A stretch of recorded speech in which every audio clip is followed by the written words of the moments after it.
asked Dr. Dale Atkins, who's a wonderful family psychologist and counsels families and siblings and all, I asked her, so what are some tips for getting through the holidays without all this angst? Well, one of the things I think is important to do is you have to take care of yourself, and you have to decide and make it a conscious decision that these holidays are going to be different. They're going to be better for you. And if they're better for you, they're going to be better for your whole family and everybody around you. So you've got to take care of yourself before you even get to the place where you're going. And that means to walk in with an attitude of, I'm happy to be here.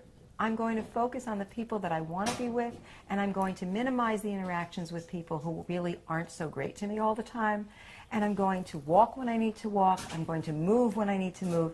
I'm going to relax. I'm going to breathe. And you said something wonderful about you're going to go up to somebody who usually causes you trouble and ask them a question about... Yes, about themselves. Yes. And or tell them they're looking wonderful. Nobody can resist a compliment. Nobody. And bring it from your heart. Because one of the things that's important to do is if you go to the heart, if you go to your own heart place, and you say, you know, there's something wonderful about this person in my life. And I have to think really hard what it is, but I will, and I'll find it. And maybe it's somebody that you really don't care for so much, but that they introduced you to somebody that you love, or that they taught you something about patience, whatever it is.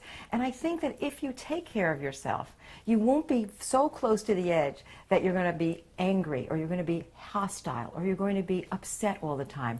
Relax your body, relax your mind, and go in and enjoy, and think you're going to have fun, and think you're going to learn something. Also, the other thing is don't be on the defensive. Really be available to people, but it's not, number one, all about you. It's often about these other people who you will not be able to change. And just try and appreciate them for the time you're together, for what they bring to you. And again, don't ignore the people you love. Don't ignore the kids. Don't ignore the animals. Be where you want to be. If you're good in the kitchen, help in the kitchen.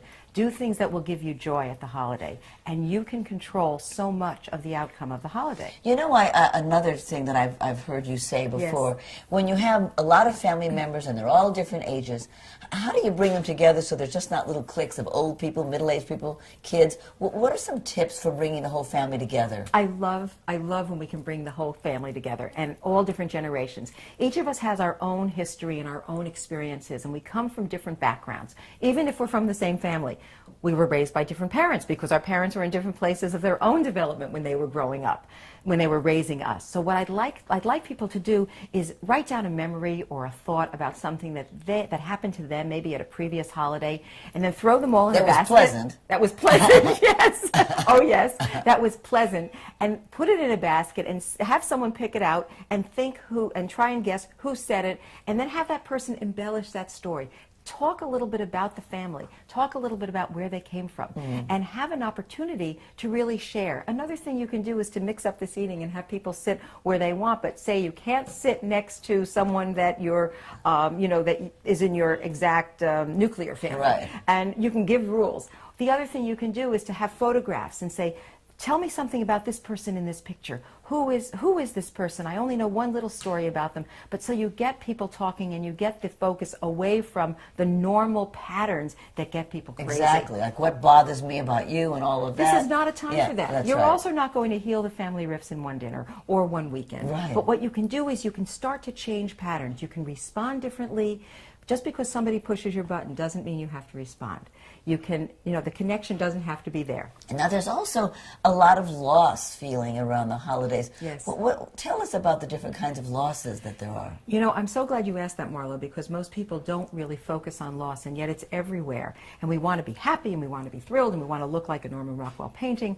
But in truth, all of us experiences loss, and there are different kinds of loss. There's the very obvious loss of my loved one who isn't here because he or she passed away.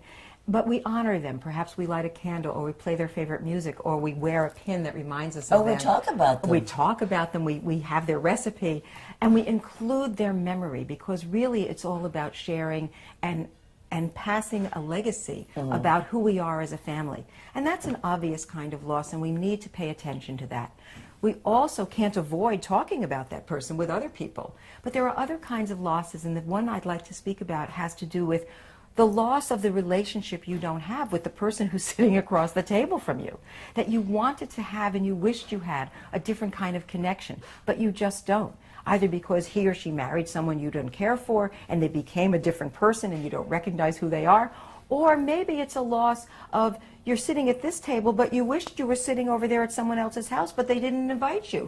So maybe they didn't want you to be with them. So one of the things we have to pay attention to is how to deal with the loss.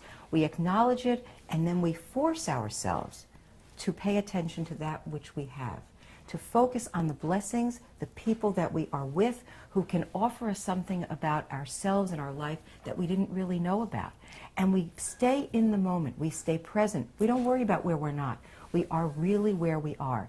And that's a way to kind of prepare yourself to be comfortable for the holiday without pretending. Right. Without pretending that you're somebody you're not. You know, I once saw a saying that said, getting rid of what you haven't got. Yes. And that's very much what you're saying, you know. Yes. Enjoy what you do have. Yes. And stop focusing on what you didn't Yes. get that you wanted. We learn so much from people who are ill when they tell us about the joys that they have and the value that they give their health. Right. Even when they're ill. Right. And we focus on the positive. We focus, and it changes your body chemistry and allows you to look at things differently.